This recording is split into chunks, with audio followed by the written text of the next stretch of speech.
Take.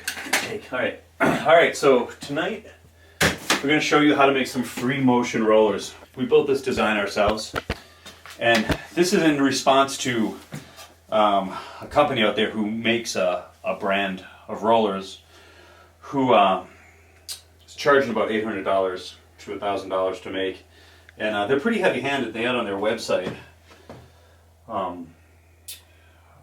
like a disclaimer saying that if you try to make these at home, we will come after you. Sort of heavy-handled like Apple. All right, so anyone who's ever ridden rollers before knows that they do not move. They are steady.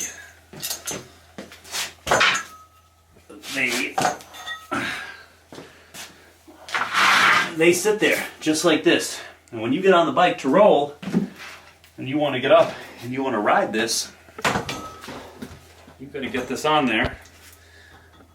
And you've got to get on there and you've got to balance that pretty good. And then there you are, sitting on there. Anyone ever pop off any rollers? Well, now what we've done is we have released the beast. We have made these so they go back and forth. Pretty simple design. Takes about, I don't know, what would you say? How much you spend in wood today, Ted? Oh, on wood, $10. $10 in wood. Right? $10 in wood, Some maybe screws. $20 in miscellaneous hardware. Right, the most expensive thing is the rollers, which we assume you already have. Because you wouldn't be here if you didn't. And if you don't have them, you should. You should get them. Well, we recommend Cyclops because of the way that they're designed the best. The legs being so square on the bottom, they're easy to drill a hole through and put roller skate wheels on or rollerblade wheels. In this case tonight we're going to be using hockey blade wheels. These are from Inline Skates. eBay. These were kids' original build was with kids' rollerblade wheels or roller skate wheels. All right, and we're going to talk a little bit about exactly what you need, and on the video somewhere we're going to have a list of tools and equipment and things that you need. We're going to take off the rubber legs and we're going to drill the holes for our wheels. So the best thing you can do to do this, to keep things nice and neat, is you're going to want to tape off, get some masking tape. Take a small piece of masking tape and line it up with the bottom edge of the leg, like so.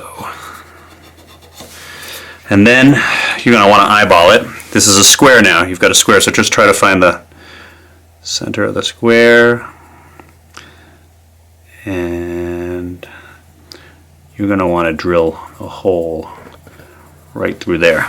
We're going to start off, so you're going to want to get a small drill bit.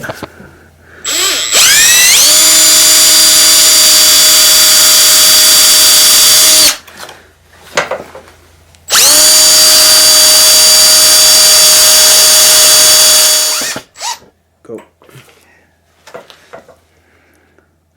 So now what you're going to want to do is you're going to go through one side and then you're just going to eyeball it and make sure that it's still going straight through.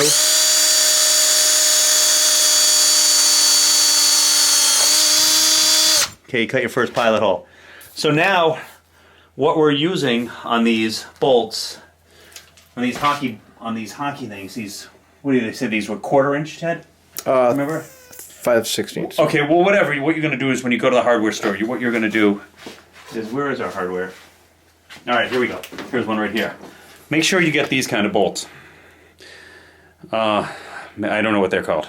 Maybe lag bolts or whatever. But make sure that you get the kind that has the flat part right there so that when it does go through, it has a nice smooth spin. And just get the kind that fits straight through it. And so what we're going to do now is we're going to keep drilling bigger and bigger until we get to that right size. So we'll be right back. Downsized it again. Now I'm going right to the next hole. Pushing it through. So you're going to keep increasing the thickness of your drill bit until you get to to a drill bit that's as wide as this one, which looks like it's about that one right there. So you're gonna just keep doing it. We'll show you again real quick here.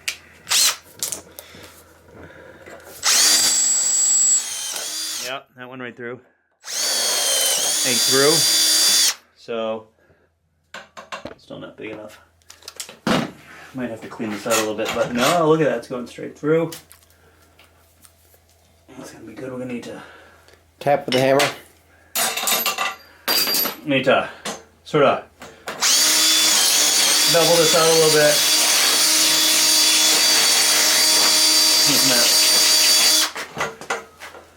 You might need to come up through the other side too.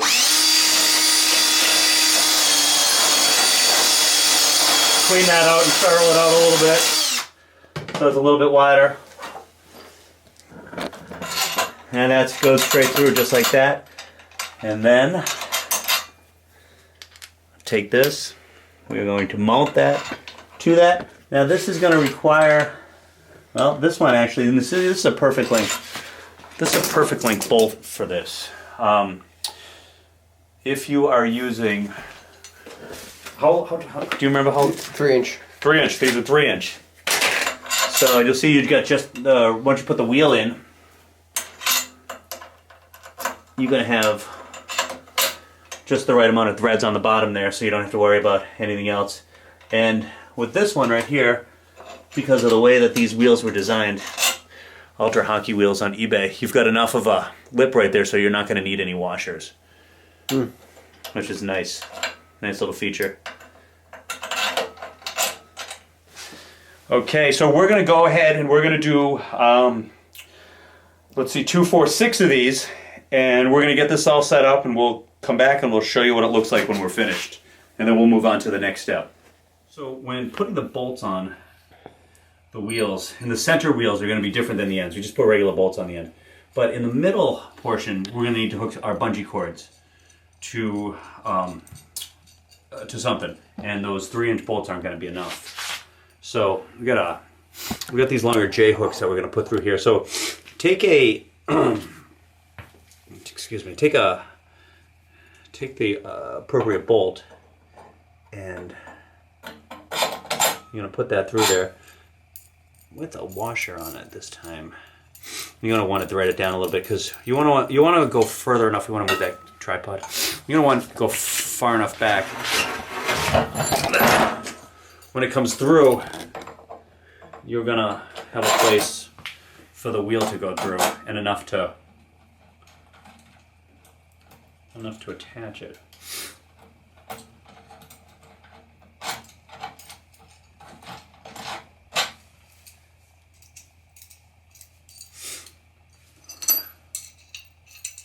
Imperfection in the threads. It seems to be.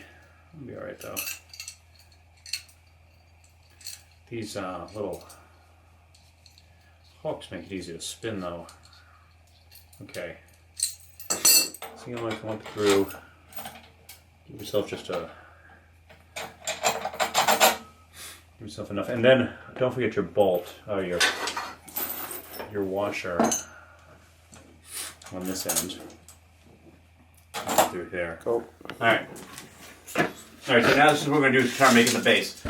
All right. So we've done a couple of these now, and we've figured out that 6.5 feet seems to be the sweet spot for A, getting the rollers centered on them, and B, having enough tension in the bungee cords, depending on what bungee cords you get. There's a variety of bungee cords and lengths. So we've gone up to, well, it's 78 inches. It's 6.5 feet. So you're going to cut 2 lengths of this to 78 inches. And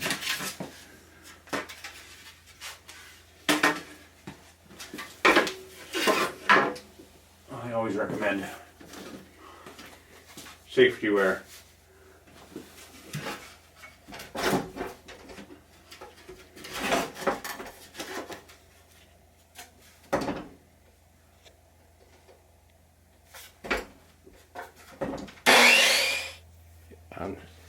Okay, so what we're going to do here now is we're going to measure the side rails.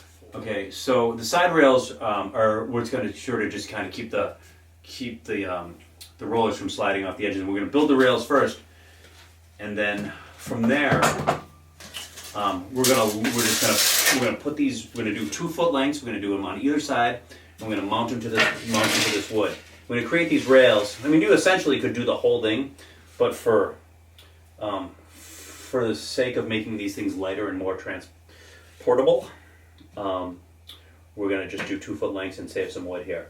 So I'm going to do 2, 4, 6 up the side here.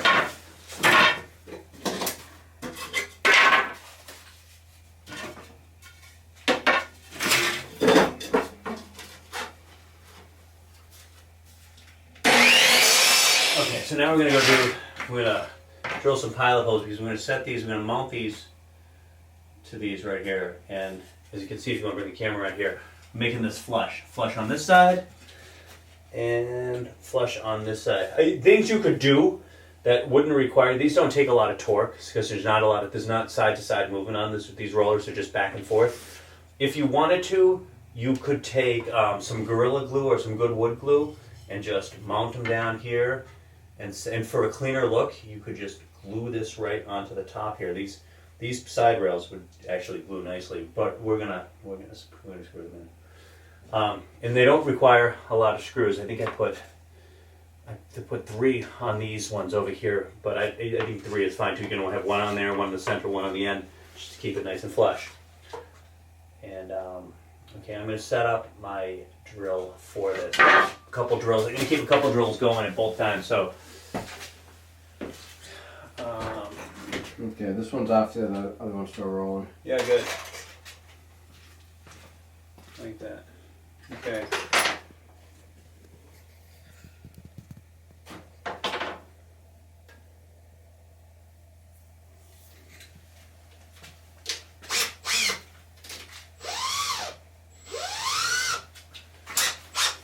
Okay, so what we're going to do here, we are going to countersink our screws. I'm going to go down in here, put this first one in.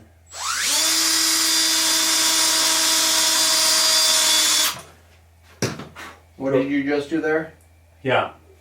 Okay, so what we're doing is we're countersinking these. If you want to bring a camera over here and show you what I'm doing, I've got one of these drill bits with the drills out the wood a little bit, creates this little hole right here. So this is how we're going to space this now, because everyone who buys wheels are going to make this a little bit different. So what you want to do is you want to put one side down, put it up against something in a corner, and then you're going to want to put your wheels up on one side. This is why we made the rails on this thing. Because now what we're going to do is we're going to set this. So we got the wheels on one side. We're going to lift it up, and we're going to put the wheels onto the other side. And this is how we're going to get this to be the exact size as far as width across. I'm going to kick that side into it. Just push that in a little bit. Okay, so now you want to get it so that they roll back and forth. You can see how they roll nice and smooth on these rollers. I'm going to kick these in. So what I'm going to do, first of all, is I'm going to take a washer here. And I'm going to set a washer down in between here. And then I'm going to kick it in. And then that way, when the thing is built, we will have a little bit of space so that they have enough room to kick around. And you can do that on both sides. These washers are a little bit bigger than the other ones we just had lying around. So, this is where some of that handyman that you've been dying to unleash is going to come in. Now, okay, so now we got it square. What we're going to do is we're going to make cross beams for these now. So you're going to need to measure between. You're going to need to measure between these. So.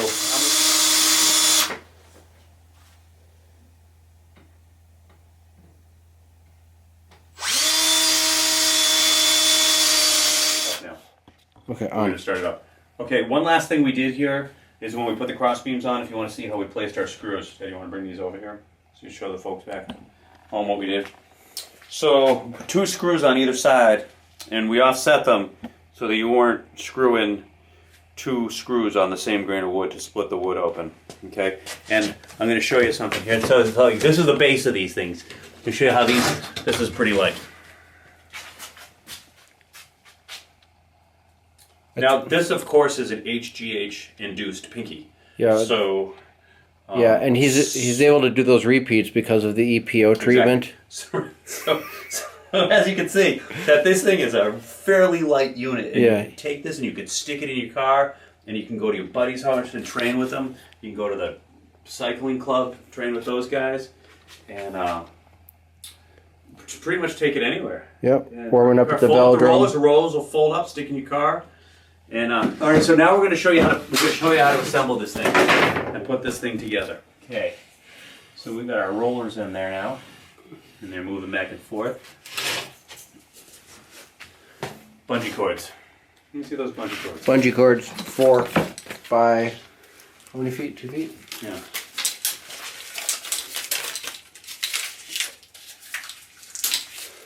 Okay, bungee cord placement. This is what's going to make them all go back and forth together. So, take your first bungee cord, come around here on the bottom.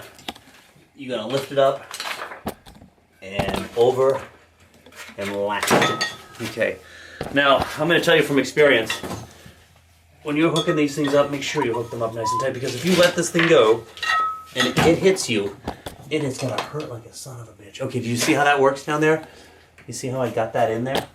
Okay, one right there. Okay, so now if I watch out, I'm going to let this thing go. It's going to come flying back to the back there.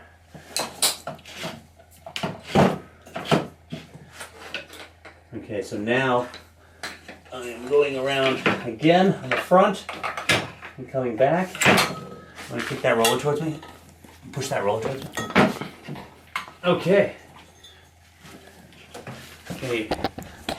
That's fantastic. Okay. All right, let's show the good people what they do. Okay. Yeah, let that baby go. See that?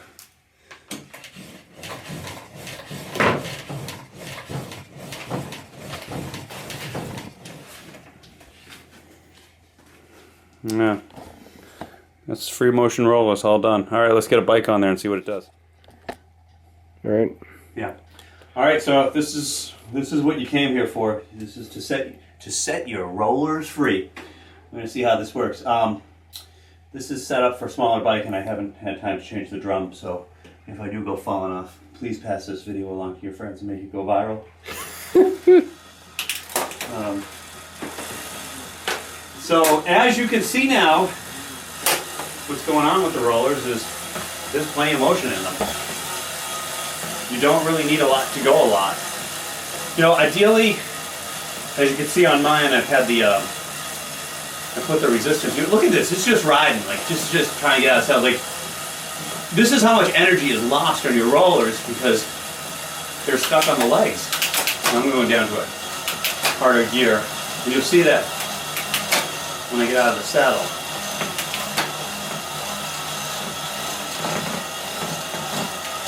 What the rollers want to do. Just want to move, and then when you sit back, there's all that motion that, what would your body be doing with all that motion? How would you contain that motion? It goes into your patella tendon. Yeah, God, your legs and your knees.